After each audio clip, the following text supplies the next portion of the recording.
about the healthy arms. You ran out of really healthy. They had great arms, but they ran out. It's called sports. It's called baseball in particular, and pitchers, I guess you could say, in really particular. Wrong. Brian, you're drunk. You're drunk. Where you going? Nowhere. I'm standing up here bashing the living shit out of Nazis. All right, what do you say, guys? Ready to poll? Just a minute here. Hit that like button on the way in.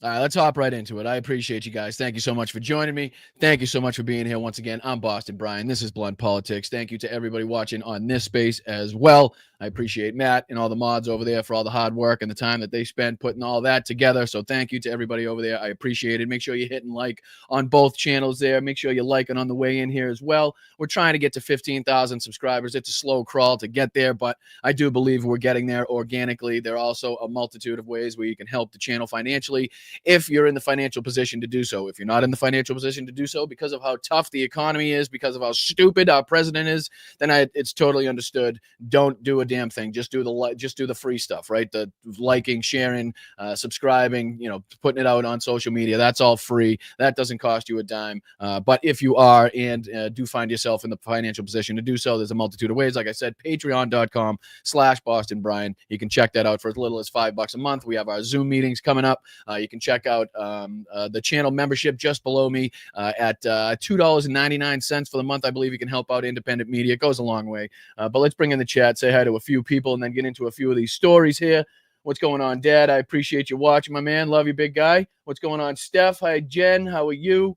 How are you guys? What's up, Wise Girl? What's up, Petrazi? Rosanna, how are you? Tiff, Rocks, thank you guys. Laser Sword, what's going on? I appreciate you guys joining me. What's up, Wise Girl? So we are now entered into, I believe, day 8 of the government shutdown. Because of our incompetent government, the one that has the presidency, the one that has the Senate, the one that has the House, the one that has the Supreme Court, the one that now has ICE and our military roaming the streets of our cities, that the people that have literally complete control over the government are now continuously trying to blame the Democrats for their, I guess, inability to keep the government going. But yeah, yesterday we talked a lot about ICE's recent actions and the increase in videos to come out from ICE and like the abuse and the violence and the uptick. There's more of that to be seen all over the place as well, because, I ran into this video that I wanted to show you guys before we hop into a few of the other stories. And we'll be talking about Donald Trump wanting to invoke the Insurrection Act. He spoke with Greg Kelly. There's also a video here from Tim Pool. Let me see if I can throw that in the screen for you guys.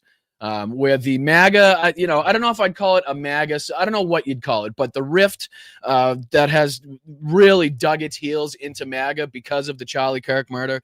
So now you could add Charlie Kirk, Israel, the Epstein files, right? Like the main things that are now creating cracks and rifts inside MAGA. And I do believe it is our duty as leftists, our duty as, political commentators to make sure that we highlight, spotlight, and, again, pry our fingers, feet, and crowbars into the cracks that are forming in MAGA and pry those some bitches apart as best as we possibly can. So, Candace Owens has been doing a lot in this space. Apparently, she has just put out a couple of recent videos depicting some text messages from inside Turning Point USA. I'm not going to give too much credit to the conspiracy theories themselves, but I will absolutely point out the fact that this has created a stir inside of MAGA, let's just say. So that'll be coming up. What else? We got Ukraine, a Ukraine update, obviously, because they launched an incredible strike in the last few days. And again, they've been doing incredible work on the oil and the oil refining capabilities, of Russia, which has, again, showed a lot of success and a lot of long lines and or no gas. And again, here's just a few other videos where, from definite MAGA folks who, again, are not believing the government, are not believing, the narrative that they've been told. So again, just to kind of further show the rift. And then I just wanted to show, have you seen the numbers that this woman is doing? like on her videos, 18 hours ago, 1.9 million views. 1 day ago, 2.4, 2.8, 2.8, 2.8, 3.3, 3 million. It's outrageous. It's crazy. So, she's got a lot of people listening to her bullshit. What else? We got Pam Bondi. I was kind of hesitant, and I still am hesitant of showing any of the Pam Bondi clips. There's a few up here that I could play, but basically, I don't know if it got us anywhere. I really don't. She went in there, and I don't know if you guys saw this story where she was kind of caught red-handed with her little scripted notes where she had like opposition research instead of the answers to the questions that she knew she was going to be asked. She had opposition research to like combat, to go against the Democrats or the people asking her questions on the oversight committee, right? So like it didn't really result in anything. She made an ass out of herself. We can see here the notes and what they said, and if we want to take a look at that.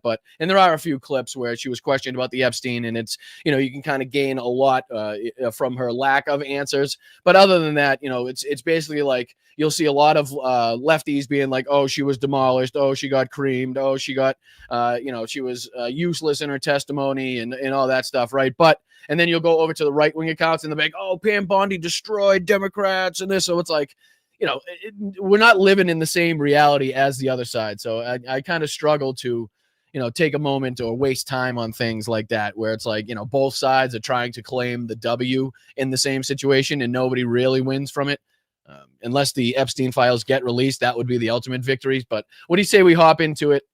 Let's get into, again, I think we'll get into at least a couple of the clips. What do you say we get out of? We'll get into a couple of the clips. Let's show this one here because put this on there for you. This was Dick Durbin asking Pam Bondi point blank if she consulted the White House about not releasing the Epstein files, and she refused to answer. I'm not going to discuss anything about that with you. Again, stonewalling, that was her tactics. Either stonewall, say she's not going to answer, or if she has some opposition research, some fucking, she did some investigating and found some dirt that she could possibly use against these people, then that's the tactic that she was going to use. But again, sometimes when you're not answering a question, it gives you just as much insight. You can glean just as much from that as if you did answer the question. So let's just take a look at this. And I think there's one more clip that I wanted to play about the Epstein, when she's questioned about the Epstein files as well.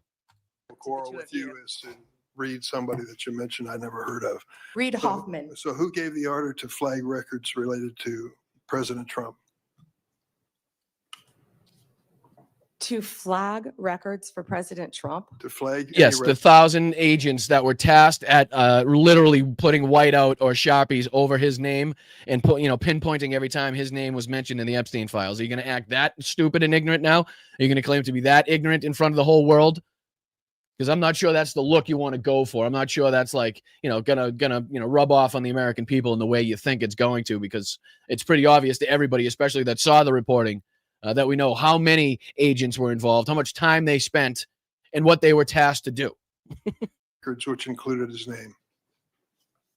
I'm not going to discuss anything about that with you, Senator. Eventually, you're going to have. Right, and let me I would just remind everybody that this is the head of the DOJ, right, answering to the oversight committee that has oversight on these different bureaus and agencies and make sure that they're doing things by the book and that, they're going by the law and, shit like so for her to sit there and say that she's not going to tell the oversight committee anything is just, it's blatant. And again, this is from the administration that loves to claim that they're 100% transparent, the most transparent administration in American history. And again, this is the answer from the transparent administration. Gotcha. To answer for your conduct in this. You won't do it today, but eventually you will. I yield, Mr. Chairman.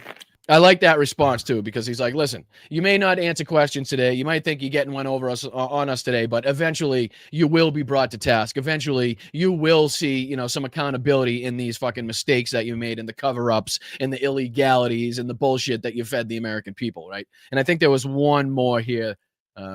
Yeah, it was this one too. This one was from Senator Schiff, where he says, you refuse to answer questions about ethics, the Qatari plane, the Epstein files, Tom Homan's alleged bribery. I don't know how alleged it is when the FBI literally has him on camera taking $50,000 in cash in a duffel bag. Like how that's alleged at this point, I don't know. Political prosecutions, military authorization. So let's take a look at this clip. This was, I think, one of the better moments from this, because not allowing her to respond and basically just calling her out for all the mistakes is probably the best way to approach this, considering, her stonewalling tactics, her bullshit. Again, it seems like she spent more time investigating and trying to dig up dirt that she could use in this hearing against these Democrats or against anybody that may have had a tough question for her than she did actually investigating the Epstein files, which is just mind-blowing, right? So check this one out too, because this was a good moment from Schiff. I think this was the correct tactic to use. I think it's valuable that the American people get a sense of what you've refused to answer today. So these are just some of the questions you refused to answer, or have answered with personal attacks on members of this committee. You were asked whether you consulted with career ethics lawyers, as you promised you would do during your nomination hearing, when you approved the president receiving a $400 million gift from the Qataris. You refused to answer that question. You were asked who or what role you may have played, or who played the role in asking that Trump's name be flagged in any of the Epstein documents gathered by the FBI. You refused to answer that question. You were asked whether Holman kept the $50,000 bribe money. You refused to answer that question. You were asked whether Holman paid taxes on the $50,000 bribe money. You refused to answer that question. You were asked, did career prosecutors find insufficient evidence to charge James Comey? You refused to answer that question. You were asked, how are military strikes on these boats in the Caribbean legal? And you refused to even answer that question. So I think this is more striking. This will give more to the American people than, again, allowing her to answer each individual question with some bullshit response and, again, derail the proceedings and take it to an area that has absolutely nothing to do with the original question. I think this is just, bullet point by bullet point, list every single one of her, miscalculations, mistakes, like I said, illegalities where she's, been obfuscating, where she's lied to the American public, where she's lied to Congress. I think that's more meaningful and has more of a sticking point, right? It's more to be remembered than just, where you could look on the Republican side of Twitter where they said, Pam Bondi demolishes Adam Schiff or demolishes Senator Whitehouse. It's like, no, she didn't. You were asked, excuse me. Right. So she even tries to interrupt and he says, excuse me, I haven't asked you anything. I'm not addressing you. This is me making a statement. I don't need your input right now. So can you please shut the hell up? You were asked, did you discuss indicting James Comey with the president? You refused to answer that question. You were asked, did you approve the firing of antitrust lawyers who disagreed with the Hewlett-Packard merger? You refused to answer that question. You were asked whether you support a restoration fund for violent insurrections to attack the Capitol on January 6th. You refused to answer that question. And this goes on for another couple minutes, but I just wanted to kind of give you guys an example of, I think, the better way to approach these, especially when you see, again, stories like this. Let me see if I can put this on. I don't know if you guys saw this. I'll put this on the screen, so maybe it's a little bigger for you. But you can kind of see what it says in her notes there. Can I zoom in on this? Is that possible? Let's see here. Yeah, let's see what you're seeing. So I'm going to put this on the screen right here. All right, so this might be a little bit easier for you guys to see. So it says, Jack Smith, 8 subpoenas. He targeted Republican Congress without any legal basis.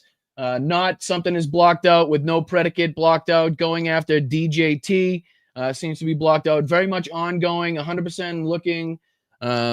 You can see there's actually another picture as well. Let me see if I can go to the other picture there, which was this one. I don't know if we'll be able to see this one as well, though. Oh, you have to. I think it's in that story. But let me see if I can go to this one because you can see it from here. On the bottom, it says Epstein. I don't know if you can see that circled on the bottom there. But where it's circled by her left thumb, it says something about Epstein. I'm not 100% sure what it says because I can't quite make it out. It says, did you talk Reid Hoffman, 3 question marks? I think it says Epstein. So that's basically where she went after, I think it was Sheldon Whitehouse, because apparently Reid Hoffman somewhere at some point donated to his campaign or something like that. So again, just to show that she went in there with literal opposition research against the oversight committee. So she didn't have to answer questions pertaining to, again, the Epstein files, Tom Homan's bribery, $50,000 bribe, cash bribe, and other things that she's, again, failed her duties in. On my phone, can't see. Yeah, I know it's probably tough. But if you look up afterwards, just look up the Daily Beast article And you can pull up these pictures and kind of look at them a little bit. You might have to rotate one of the pictures because it looks like she also has like tweets. Looks like a printed out tweet from Sheldon Whitehouse or one of the people asking the questions, and then some more bullet points underneath that. So obviously she went in there with, again, like I said, opposition research, fucking things to fire back on, and somebody managed to kind of snap a picture of it.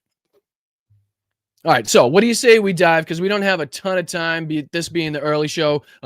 Please join us later as well. We'll be on at 8:30 p.m. Eastern, 5:30 p.m. Pacific here on the West Coast. Again, later for our late show. But what do you say we get into a few of these other clips that I wanted to take a look at? Because the insurrectionist threatening to invoke the Insurrection Act to quell a fake insurrection that's not actually happening is pretty friggin' ironic.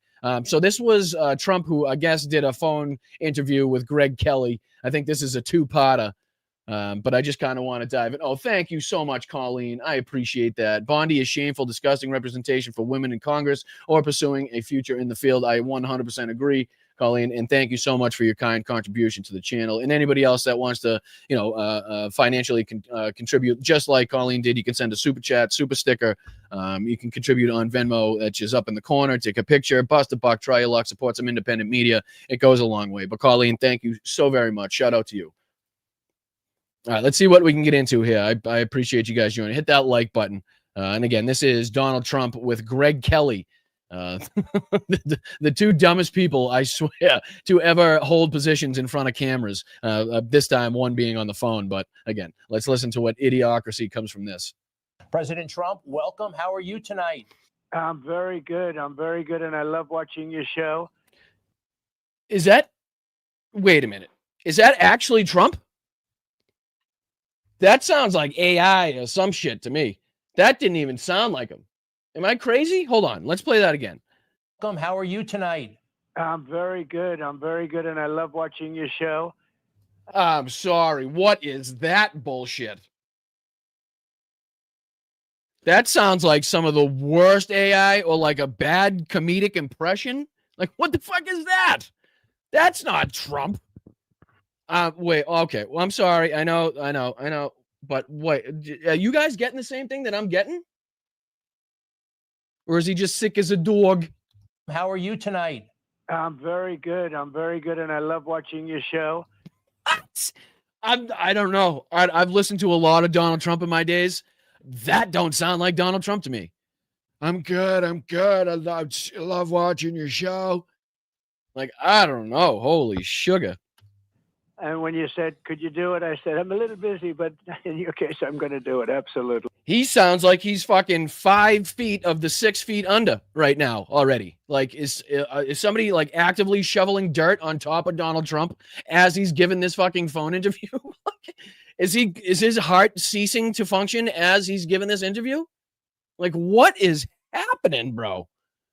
He literally sounds like he's losing air in his lungs as he's giving.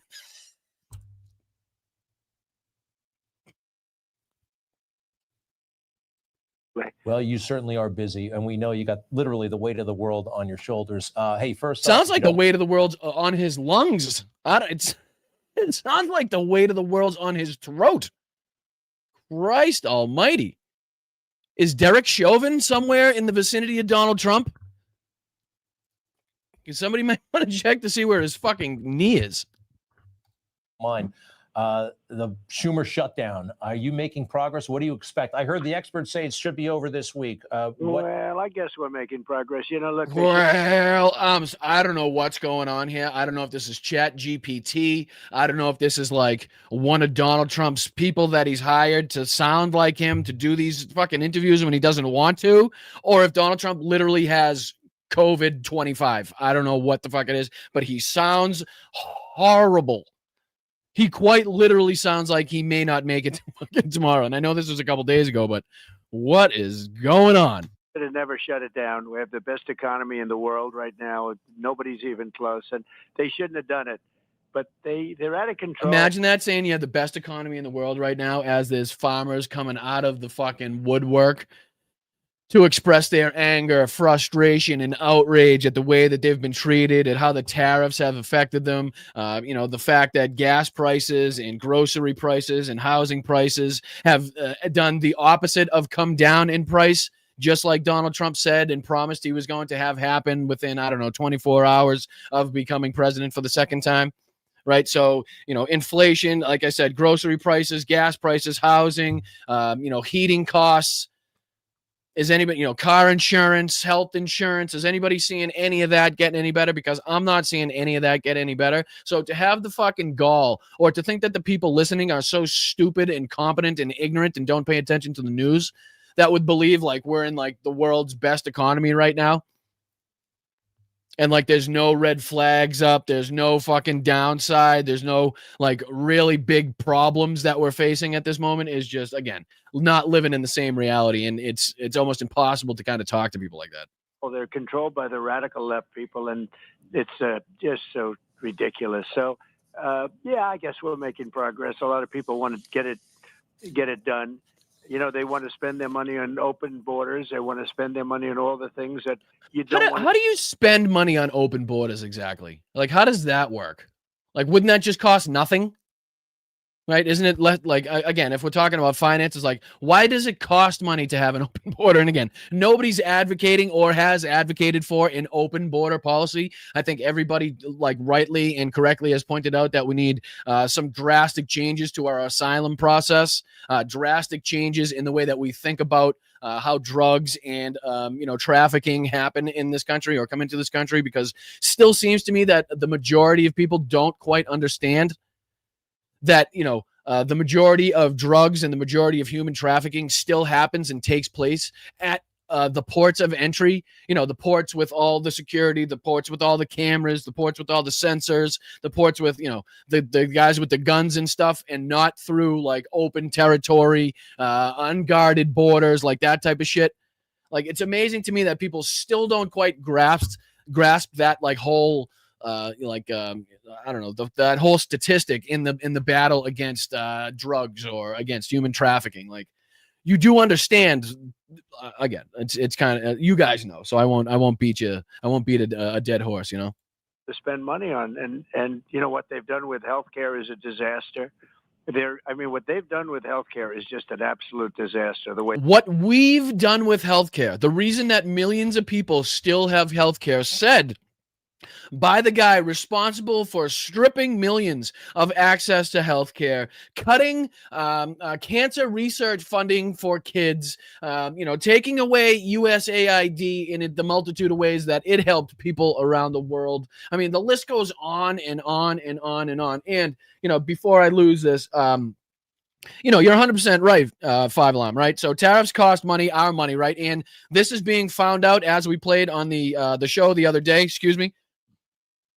where farmers now in the country, throughout the country, are now quickly finding out, if they didn't know already, that the tariffs are literally trickling down to them. Like, the only time that trickle-down economics seems to, have an impact or in any way be visible is when Donald Trump's tariffs go into place. And he says that the other country has to pay for them. But really, the companies and the countries, jack up the prices so that inevitably they can make up for it. But the person at the end of the line buying the tractor, buying the grain, buying the feed, buying the cow, buying the whatever it may be, right? Financing their whatever the hell it is. Now they're at a disadvantage. Now they're the ones footing the bill. Now they're the ones paying the exorbitant costs, right? And it seems like because of the videos that we've been playing recently and all the fucking soybean farmers and all these people, again, rapidly coming out of the woodwork to be like, okay, like, if this something doesn't change, there's going to be, 25 to 30% of the farms are going to shut down. I'm going to be out of business. This is going to be worse than the year that we had COVID. You're bailing out Argentina. Like, it's we played it on the show. So again, I don't want to beat a dead horse, but anybody that hasn't seen any of these videos of what is clearly Donald Trump country, people in Donald Trump country that, clearly, just by, judging by line of sight, one could assume voted for Donald Trump, especially by the way that they're talking. I know we played one guy that said he was willing to give up his livelihood, willing to give up the, his ability to provide for his family, because he believes somewhere in the way down the line that this policy could potentially, maybe, possibly work. Right? I mean, it's crazy. It's crazy. They waste money. So it's just one of those things. But I guess the answer is I think it's moving in that direction. So Governor Pritzker on TV today says he doesn't want to call you because he thinks he'll have legal exposure if he calls you. He looks like he's ready to let Chicago burn. Well, I think that's pretty smart of any governor that speaks to Donald Trump or has contact with anybody in his administration. It's probably, smart if it's legal, depending on what state you're in, to record any conversations that, or take a picture, a snapshot, a screenshot of any memos or emails being pushed your way, because one can assume that this is going to lead to a lot of fucking, time in court, let's just say, if this country comes back together and if we have the, law and order and, the Constitution means anything, then this should definitely lead to some extended court time for a lot of people. No, it's a great city, potentially a great city again, and they've got to fix it. They've got to do what I did in Washington, D.C., which is it's the same thing on a larger scale. Washington, D.C. is now so safe. The restaurants are booming. The whole place, nobody's being shot and killed. They come in from Iowa, Indiana. They come in from all over the country. And they nothing says to come out for a nice romantic dinner like an armored personnel carrier or, a couple M16s or, a 9mm on the hip. Like nothing says, hey, dine here, quite like that tank outside of the, the restaurant. We apologize for that, but doesn't it give great ambiance? We actually put a couple candles on it last night. People loved it. It was muy bella. Getting a phone call, the parents that their son was killed. Not anymore. It's a safe city. We arrested. Oh crap! Did I even show you guys? My apologies. Did I show you guys this? Speaking about what he's doing and what his thugs are doing in these cities. I don't even think I showed you this. So again, along the lines of, I think we played, what was it? Fucking maybe 10, 12 videos the other day, clips that you could find readily available on the internet of the brutality of the heartlessness, the soullessness being shown by these ICE officers, by Border Patrol officers, by even police officers engaging and helping with these things. But this is another video that I want to show you because this is, I think this is a pretty good depiction of what's actually happening and, what they're considering to be violence or a threat, right? So you got 3 people on the roof here. You got 3 officers on the roof, clearly decked out in their fucking military garb, clearly looking like they're ready for war, right? And then you got, what is it? Maybe 5, 6 people down here, 2 with signs. One's got a bullhorn, giving clear distance, clearly on the sidewalk. Not impeding on the territory, not trying to storm whatever this building is. I don't know if it's a police station or what it is. Judging by the camera, it's probably a police station, I'm guessing, or some sort of, ICE facility. But, absolutely causing no threat, just trying to talk to them. And I believe, if I'm correct, that this guy in the black that you'll see is a pastor, right? And let's just see what happens. Let's just see how the people of this country are being treated when they're peacefully protesting, when they're using their, God-given constitutional rights to express their free speech, to express their outrage for the, what the government is doing. Check this out. Watch the kid in black.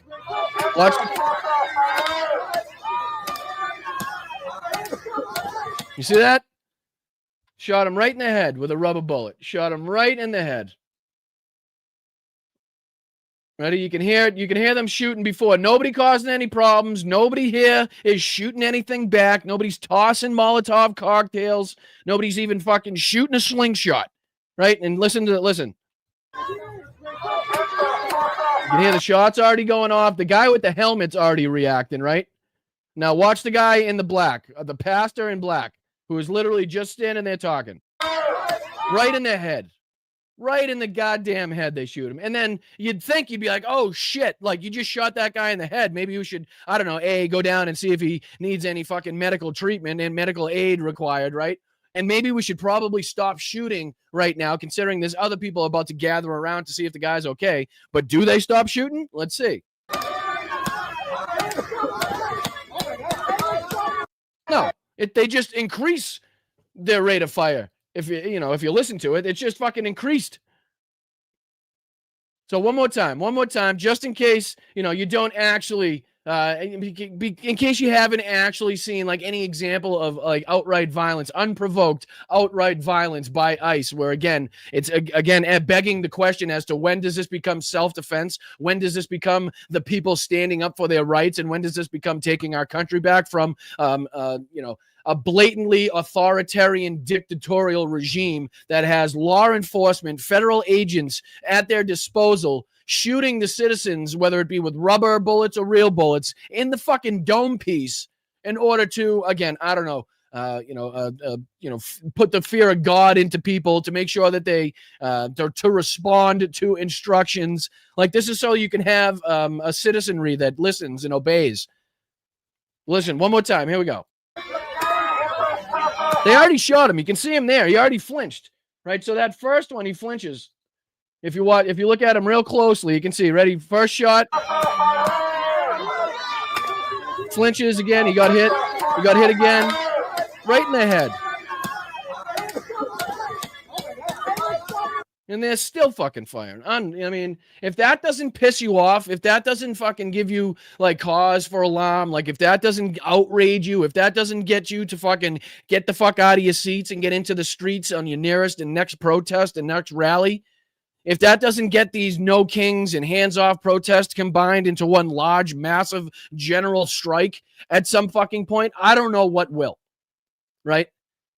Because I brought up the question, and again, this is just a question I posed, like, when does it turn into just strictly self-defense? Like, when does it become, if we don't do something now, this is going to get 10 times worse, and the power that they're going to have over the next 3 years, potentially, is going to be exponentially worse than what we're seeing now, right? Like, I raised the question, at what point did the militia and the resistance people that fought up in the hills, that fucking, when their country was taken over in World War II, said, I'm not giving up, right? And went and met with other resistance militia members. And they went around and systematically killed, their enemies, and systematically killed Nazis, and systematically killed anybody, collaborating with them. Like, at what point in history did that become the necessary thing to do? At what point did that become, looked on as like heroic and justified, right? And again, I'm not calling for anything like that. I'm just curious, like, at what point and who says in history, like, when it's going to be, like, when the thing that you're afraid of that may be called out now at this moment is looked upon in history as the right thing to do.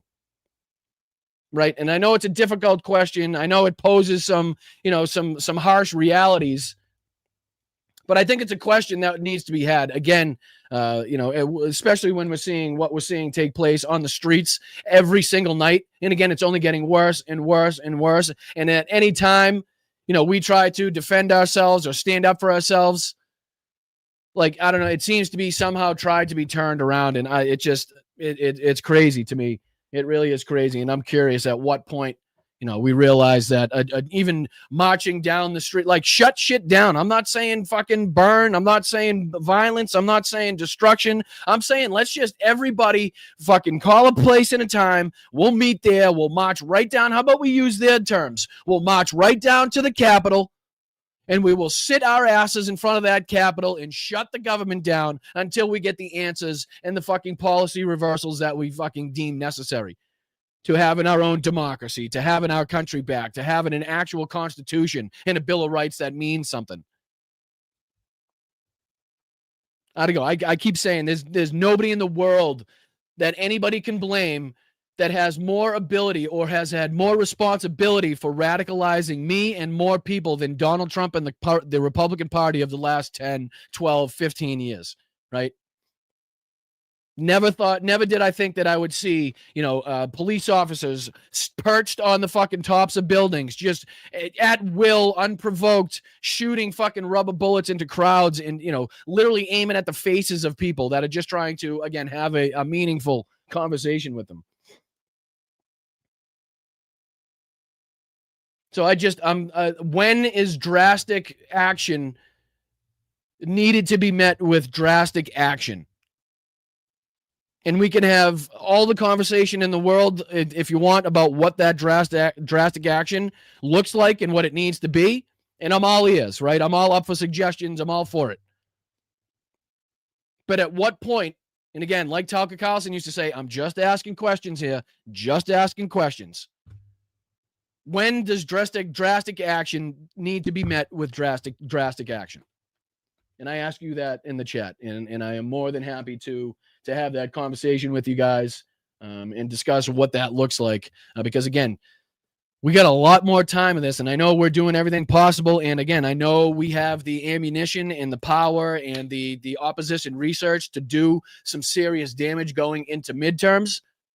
But again, we need to be realistic with what the power, we need to know what power we're going to have. We need to, again, wield that power in a way that is maximizing the limits to the power that we have, right? So let me see if we can continue with this, because I think it's not too long from here where he talks about invoking the Insurrection Act. Again, how ludicrous it is to be talking about the man that actually led an insurrection against our government, that led his people on a violent rampage to the Capitol to disrupt the counting of the certification of a free and fair election, to hunt down politicians, to build a fucking gallows and say they want to hang the vice president, their own vice president, to smash windows and to threaten to get in there, that led to death and destruction and officers being killed and harmed themselves. Like, it's crazy that this guy is now threatening to invoke the Insurrection Act because people are standing up for their rights, because people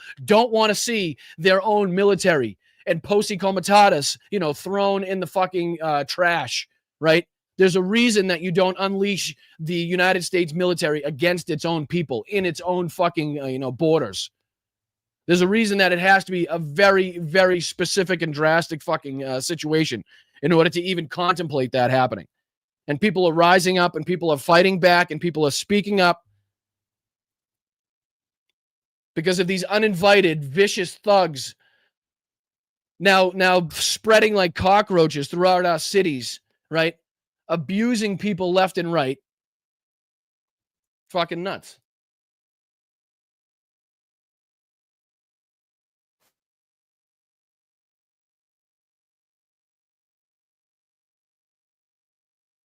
That's another thought. That's tough to do, right?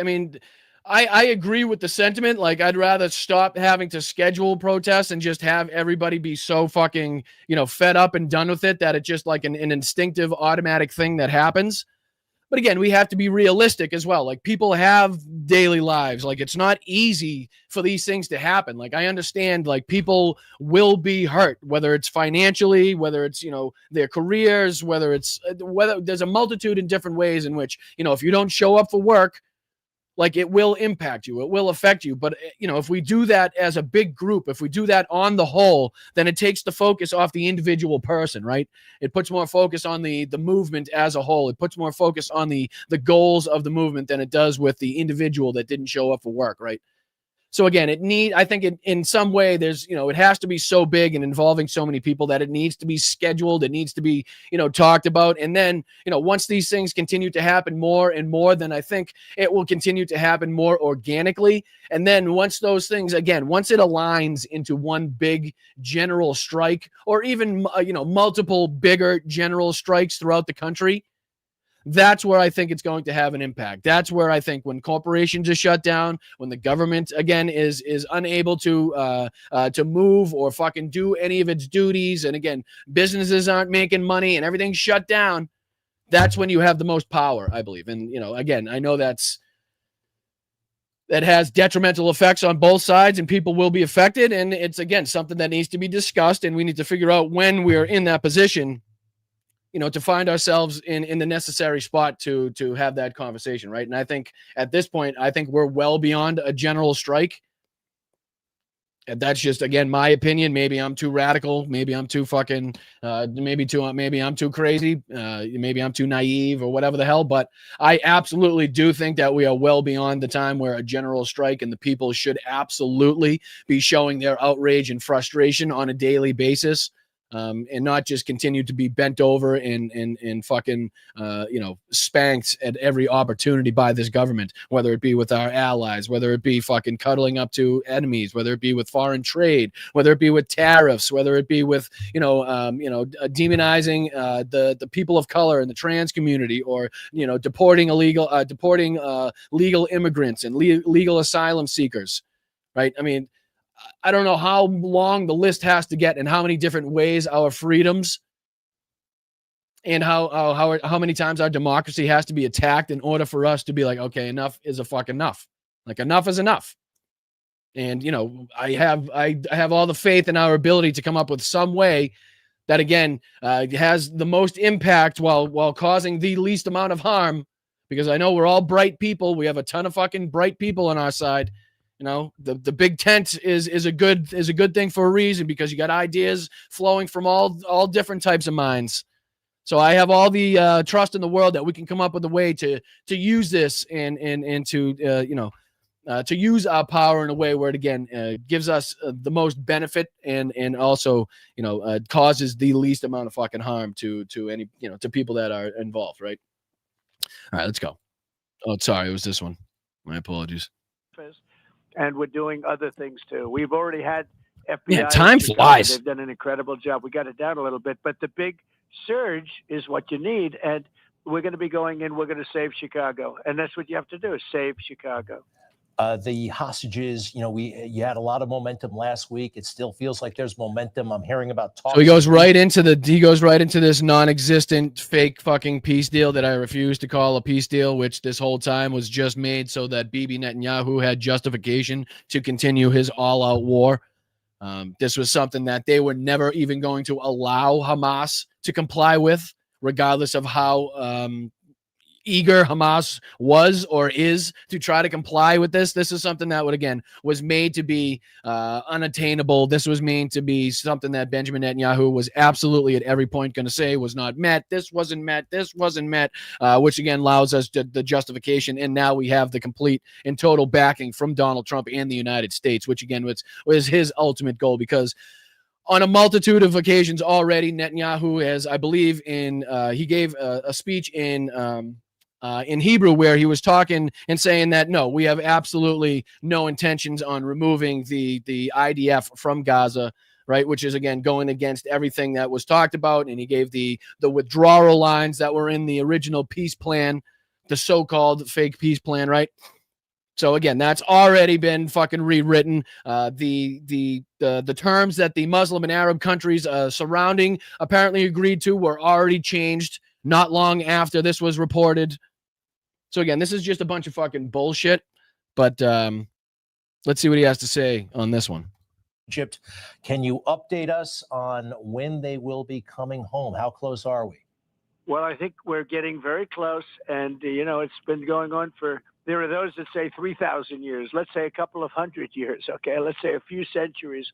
But just say any number, because it really doesn't matter, because you're making it up in the long run anyway, right? So you could say 3,000, you could say 200. It really doesn't fucking matter. It's many, many years. It's been going on forever, and I think we're very, very close to having a deal. We have all of the Arab nations. We have all of the Muslim nations. We have many. The world is in favor of having this deal done. It's a very specific deal, and it will bring peace to the Middle East. Beyond Gaza, it'll bring peace to the Middle East. And I couldn't fucking swore that this was the one where he talks about, because I know this was a two-part. Let me just see. He talks on ICE agitators. Maybe this is where he talks about the Insurrection Act. Then you'll have a governor get up and say, there's absolutely nothing wrong. And you see these places are burning down, like in Chicago with Pritzker. They lose 5 a weekend, 6, 7, 8, 10, 11. 30. It's crazy. And there it is, right? Like 35 are shot. You look at some of the bigger weekends, and they'll have 11 dead, 11 murdered, and 50 shot. Yes, and again, in a city of how many, right? Can we just put it into context? And again, did they ask for your assistance? Did they ask for your help? Which is, again, how it typically works. You know what I mean? You don't just send the troops in. Typically, it has to be a request from the governor that says, hey, we're kind of in over our heads. and could probably use some assistance. That is, again, the opposite of what seems to be happening in all of these cities where the governors are repeatedly coming out and saying, hey, I don't know what the fuck you're doing. We have this very much under control, as you can see by the declining crime rates over the last few years. Like, I don't know why you think it's necessary to send these guys in to sit on the side of the road and pick up trash with a 9mm on their hip. But I think we got it, Pops. I think we can handle it from here, right? And yes, in any major city, you're going to have your murders. You're going to have your violent crimes, right? I mean, I don't think there's in any way, shape, or form a possible way to eradicate in totality all of the violent crimes or murders that would take place in a city of, I don't know, 1 million, 2 million, 5 million, 10 million, right? So it's ridiculous. It's the same way that they used to talk about how the White House came out with the total number of, I think it was violent crimes, as opposed to the percentage in which the violent crimes and the crime statistics in these specific cities had declined over the last few years, right? So they'd rather give you the total number and say, I don't know, 45,000 carjackings or, fucking 70,000 this or that, right? It sounds more scary. It sounds like there's much more of it happening. But then if you put that in perspective and you say, well, that number is actually like 17% less than the year before. So clearly we're on the right track, at least, or clearly something is working, right? So I don't know why it's deemed necessary to send the National Guard in, but I believe this is where he's asked if he's thinking about invoking the Insurrection Act, which is absolutely something that he says he's willing to do, because why not? It just gives him much more power, another Reichstag moment for him to use to accrue more power, as we've been talking about on the show. He gets up on television, tells everyone how safe it is. It's not safe, and we'll make it safe. I can make it safe. We can make it safe easily, and it won't even take that long. And the biggest problem we have... Yeah, dude. I mean, again, I feel bad for him, though, because didn't he get pepper sprayed? I mean, what if you get pepper sprayed in one of those suits? It's over. I mean, it's done. You might as well just it's a wrap and call it a day, right? And it's a funny sight to see, and I have no problem with, some people out there kind of dressing up like that, but I don't know. I don't want to turn it into, I have a fear that it turned into a fucking some circus that's not deemed as a credible retaliatory effort. Like, I understand, I don't mind a few people out and right, but if everybody starts getting out there and frog stuff and it's pretty easy for them to just, shoot the pepper spray in the mouth or whatever, I think you're just setting ourselves up for failure, right? But it was a funny sight to see. I gotta say, it was a funny sight to see. And I do like the fact that they're being mocked as well, but I don't want to see it turn into some sort of fucking sideshow. I don't know. Is that they fight? They just fight, I guess. I don't know what it is. It's a sickness. They don't want. Why would you not let the military come in, meaning National Guard? Yeah. Ask the question. And when they interview, very interesting. They interviewed people before and something, and I'm watching, and a woman said, "I don't care who they bring in. People are being killed here. I just want it to stop. They can bring in whoever they want. People, bring in ISIS, bring in Al Qaeda, bring in MS-13. We don't care. I'm sure. Can we speak to that woman? Where was that woman interviewed at? They wanted to stop, and that's what we did. We brought in the National Guard into D.C., and it's now one of the safest. It went from a very unsafe city to one of the safest cities in the country.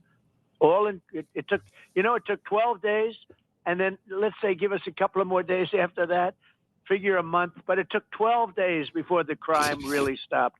And after it stopped, and our soldiers are not politically correct.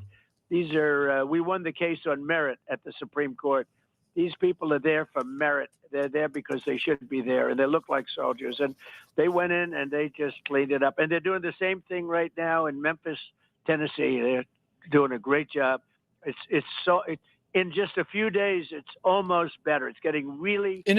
It's almost better. We're not better yet. It's almost kind of maybe slightly not yet, but in a couple of days, I'll probably say it's totally fixed, though. Totally fixed. Really fast. We'll do the same thing in Chicago, and we'll do it in other places that need it.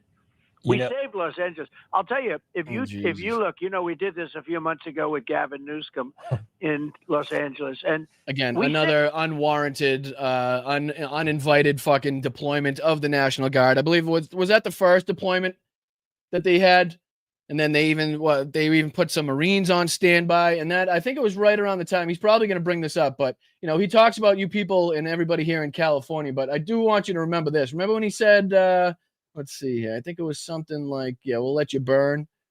Where is it? Where is it? Oh, for crying out loud. Bum, bum, bum. Eating the dogs. No, here it is. Right Gavin here. Newsom is going to sign those papers. And if he doesn't sign those papers, we won't give him money to put out all his fires. And if we don't give him the money to put out his fires, he's got problems. He's a lousy governor. And what he means by Gavin Newsom I don't is give gonna him sign money to those put out his papers. fires, he's got problems. What he actually means is the people, the citizens of California have real problems because he's going to withhold federal funding to fight wildfires that threatens your home, your livelihood, your family, because Gavin Newsom didn't comply, didn't kiss the boot.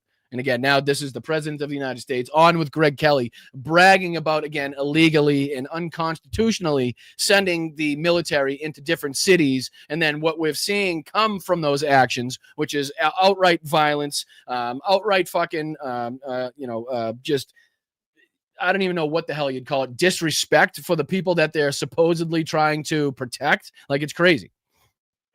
That place, it would have burned to the ground if they didn't do it. You were saying, no, they could have done it themselves, is the old story. But we literally saved Los Angeles from burning to the ground, along with the other. I can't even get a word in. I think he's trying to get this insurrection question in, but he can't. That burned to the ground. The NFL just chose the bad bunny rabbit or whatever his name, this guy who hates ICE. He doesn't like you. He accuses everything he doesn't like of racism. Do you think maybe we should just kind of entertain blowing off the NFL? Is that a joke?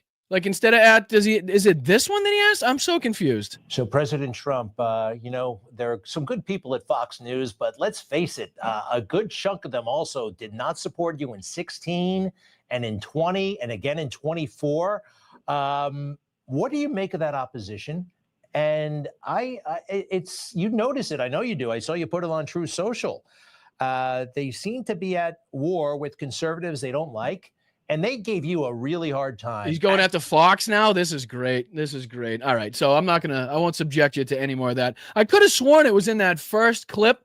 Maybe it went by and I didn't hear it, where he asked him about invoking the Insurrection Act, but I know it was in those. I know it was in one of these two. I don't know what the hell. Maybe I glossed by it, but he absolutely does say that he's thinking about doing it, and absolutely would do it, because again, that just gives him more and more power to use at his disposal, which is again his ultimate goal in this whole thing. Man, I ran out of time fast. Let's see here. What do I have time? Let's see if I can cover just a little bit of this, because I think if there's anything that I'm going to leave out is probably the fact that MAGA is at each other's throats. I mean, check this out. We'll do just a minute of this. This is not to lend any credence or anything to any of this conspiracy theories or anything that's being espoused. This is mainly just to show you the amount of kind of infighting going on between MAGA right now. So whether it's Tim Pool and Candace Owens, or a multitude of other right-wing accounts that are, again, going against Pam Bondi, going against Kash Patel, going against Dan Bongino, who's been awfully friggin' quiet of late, or just going against other MAGA members and Turning Point themselves, right? So apparently she's come out with, I'll skip right to the point where she comes out with the text messages here, which are right here. So these are the text messages apparently put out by Candace Owens saying that Charlie lost another huge Jewish donor, $2 million a year because he won't cancel Tucker, yada, yada, yada. Jewish donors play into all the stereotypes. I cannot and will not be bullied like this, leaving me no choice but to leave this. So again, this is just trying to corroborate Candace's latest, this was Israel, it must have been Israel behind it type of bullshit that she's been peddling.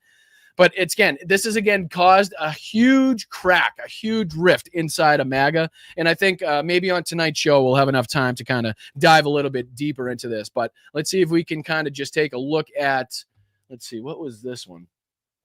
Yeah, let's just take a look at this one, because we only got about 7 minutes left here before I got to kick it over to Big Jeff over there on this space. So let's see if we can dive into this and just give us a little update on the latest successful missions by the Ukrainian military, right? So this is, again, let me give credit where credit is due. This is Ukraine Matters, with Ukraine's drones are now striking the Kremlin's backyard. This is from 21 hours ago, got roughly 80,000 views. So why don't we check this out?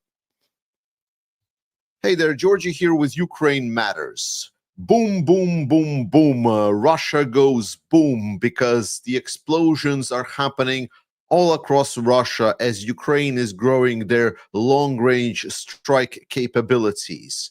It's so much that, in fact, I could have spent this whole episode just talking about some of the strikes. No, and it is kind of I mean, it is crazy to see the extent as to like how this has kind of rocked MAGA and like how deeply they're invested in like I don't even know if there's anybody on any side that actually believes that A, fucking Robinson was the killer, and B, if he was or is, that he has any chance of being convicted, considering the, you know, lackadaisical nature in which the investigation was conducted, the mistakes they made, the lack of proof that they have for different things. I mean, again, we'll show it on tonight's show. I'll go over it on tonight's show. So make sure you tune in tonight, 8:30 p.m., 5:30 here on the West Coast. And we'll dive more into, you know, kind of what's being talked about and how in depth these people are getting and try to like debunk the theories and like how much they are not trusting what this government is putting out. Like, it's pretty wild to see,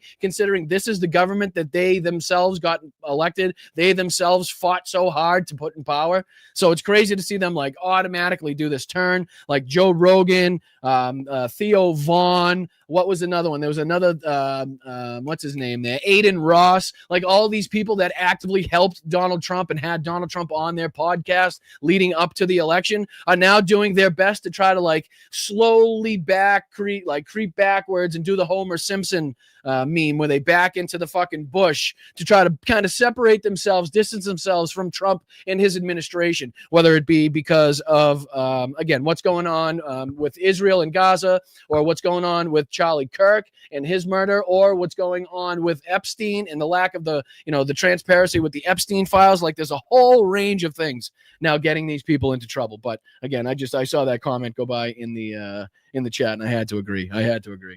There are plenty, and a lot of them are very notable. These news and more in today's daily news show. Let's begin. And we start talking about notable strikes by talking about the one that came very close to the main perpetrator at hand, Vladimir Putin. What did it say? Boston Bride wouldn't tell me who made that beat, so I had to go get it done. All y'all gonna be bumping child molested for generations to come. I don't know what the fuck that means. I have absolutely no idea what that means. What beat? Anyway, moving on. I hate. I got to get better at doing this whole fucking time thing. I really do, because I don't feel like I have enough time to kind of dive fully into that as well, and I don't want to kind of half-ass it because it's very important, I think, in my eyes, to, you know, to correctly highlight and accurately highlight the successful missions that Ukraine has. But there's a ton of things as well. And I know I got 3 minutes here, so we'll wrap it up and I'll toss it over to Jeff in a couple minutes. And then, you know, you guys make sure you stick around so I can thank everybody that either sent a Venmo or a super chat or a super sticker here on YouTube. I do appreciate it. But let's just see, because I'll give you one more example of, you know, Pam Bondi kind of using her opposition research as opposed to answering questions. So let's see if we can do this. I'll put this back up. Pam Bondi, Epstein. Put this up. So there was Schiff and there was Sheldon Whitehouse here. This is, again, here's another where she just refuses to answer a question. She sits there silent, but I think her face says it all. So check this one out, right? Ready? Did the FBI find those photographs that have been discussed publicly? Look at her face. Look at her face. Like, that is a phase of like, look at that. Like, I got caught. Is that, well, that's what that says to me. By a witness who claimed Jeffrey Epstein showed them to him. You don't know anything about that. Okay. So this is, you know, she's being asked a direct question stemming from, you know, something said by a witness in evidence somewhere, in a testimony somewhere, in the investigation somewhere that Pam Bondi should absolutely have knowledge over. And she either does and doesn't want to answer the question, or she's too incompetent, ignorant, and has absolutely no idea what he's talking about, right? But again, this is just to highlight the fact that she's there to not answer questions, not to get to the bottom of things, but to do the duty, do the bidding, to protect and defend this administration and Donald Trump to, at all costs. So it's kind of disgusting to see, but I think it's very much expected from these people at this point. Let's see if I can get one more quick one out of the way. I'm old enough to remember Pam Bondi announced she was going to release the Epstein files.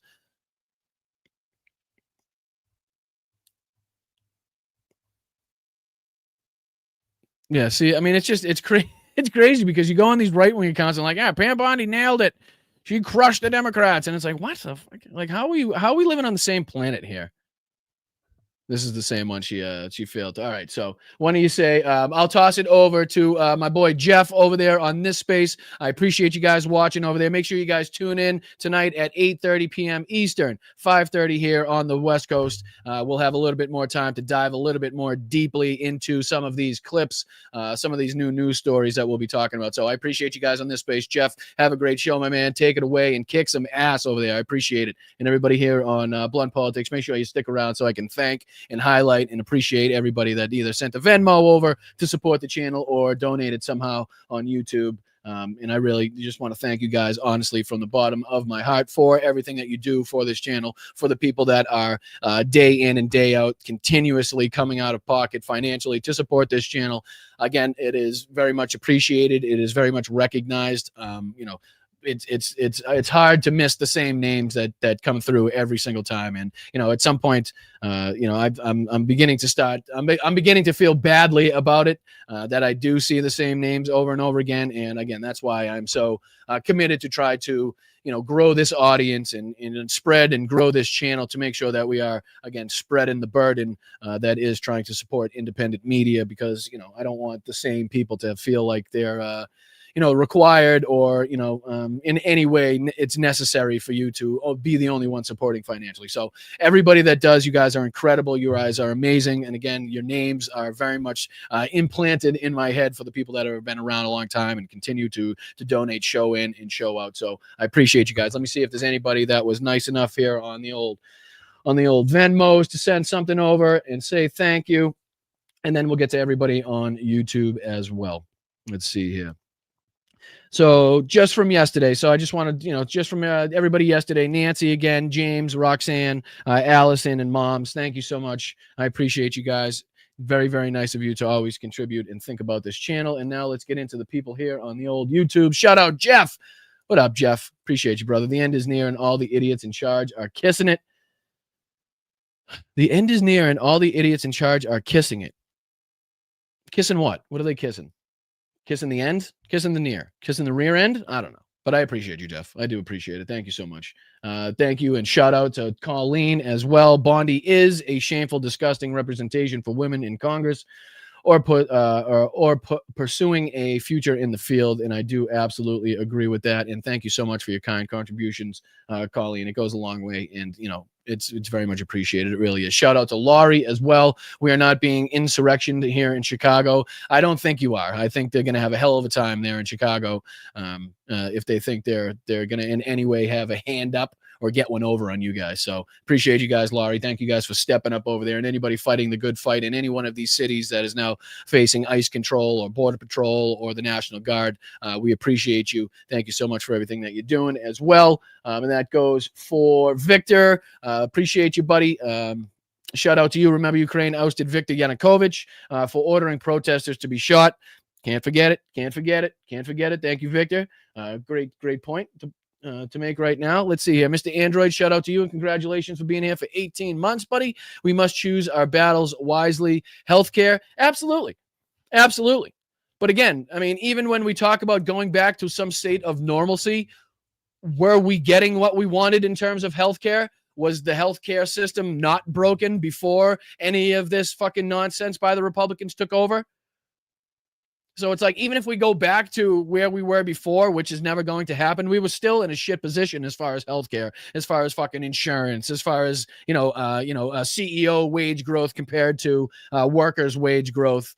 So even then, we're not talking about, well, like we still need like exponential change. We're still talking about drastic change that is needed, even if somehow we were able to get back to the way it was before, Donald Trump or Republicans took over. So I don't know. That's how I feel. Thank you, Jeff, again. Shout out to you. With enough support, maybe local officials might join in against ICE. And we've seen it. I mean, we saw the other day where the police station refused to let Kristi Noem in to take a shit. So that was good to see. Right. But, there's been people out there, and we played the video yesterday of the veteran that was talking about, like, the good people that are still involved in these agencies need to speak up, need to show up, need to make sure they're talking to their other officers and telling them, where they actually lie in this fight and what side of history they're actually going to fall on if they continue down this road. So, there's a multitude of different ways we can go about it. Jeff, I appreciate you as always, though. Same thing with 5 Alarm Fire at Boston. Brian, our side needs to wake up to the fact that MAGA has already started a civil war. We need to wake up to that fact. Yeah, I mean, to an extent, absolutely. I mean, I don't think that in any way, shape, or form is an actual representation of what a civil war actually would be, right? Like, I don't think we find ourselves in a moment right now where, like, I think a civil war is so much worse and so much more devastating and so much more chaotic and so much more, I don't know, worse than anything we could possibly fathom, especially even what's going on right now. That, I don't know, I think we still need to be a little bit careful at saying, civil war or going to war with the other side. Like, I absolutely think there is huge content and contempt out there. And I think right now the enemy seems to be the government and the agencies that the government is using at their disposal. So I think right now, like I was telling you, I think MAGA right now is kind of wrapped up in themselves. I think they're fighting themselves right now, and our battle needs to be, again, against the government and what they're doing in these different cities against the people. So, but I appreciate you, 5 Alarm Fire. Thank you for your input. Thank you for the $10. Shout out to you. Shout out to JD as well. Thank you so much for the super sticker, my friend. I'll throw that right in the swear jar, and I'll let you guys go because we got another show tonight. I'll see you at 8:30 tonight on the East Coast, and I'll see you at 5:30 here on the West Coast. I appreciate you guys. Make sure you're checking out Jeff's show after this on this space, and I'll see you tonight, all right? I appreciate you guys. I'm Boston Brian. This is Blunt Politics. Make sure you hit that notification bell so you know when I go live, and I appreciate it. I'll see you tonight, all right? Later, guys.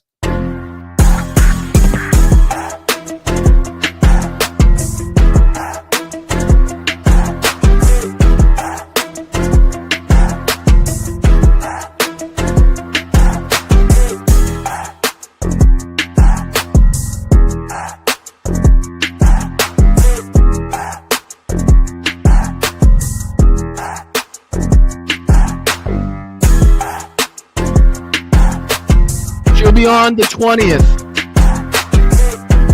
Hold on.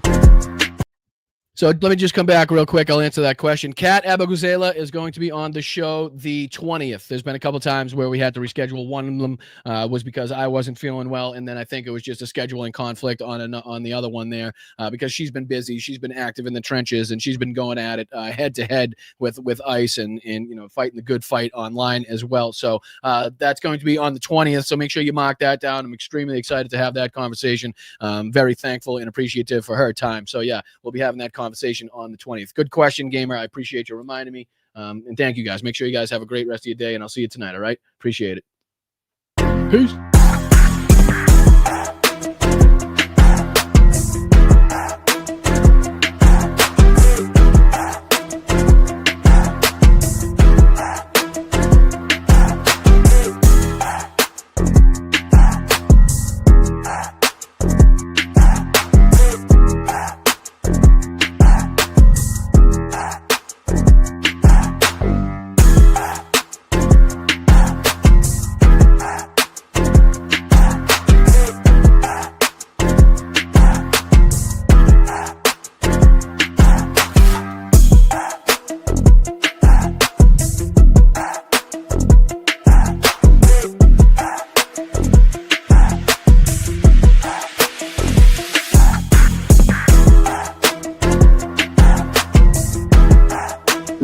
Those camels, I haven't seen camels like that in a long time. I mean, they've been conserved since the time of lobsters, right? There weren't trees around when lobsters first manifested themselves on the planet. course, hence the name. Movement moves a certain distance, then it stops, you see. A revolution gets its name by always coming back around in your face. You tried to kill me, you son of a bitch. So welcome to the revolution.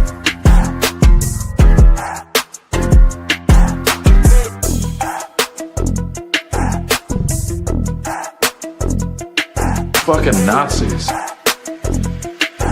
Fucking Nazis. I'm standing up here bashing the living shit out of Nazis.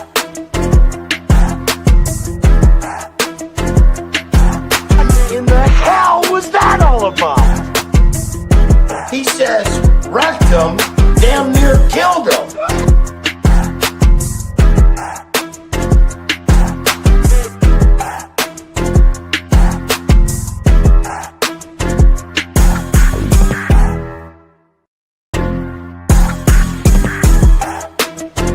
The big, fat, sloppy United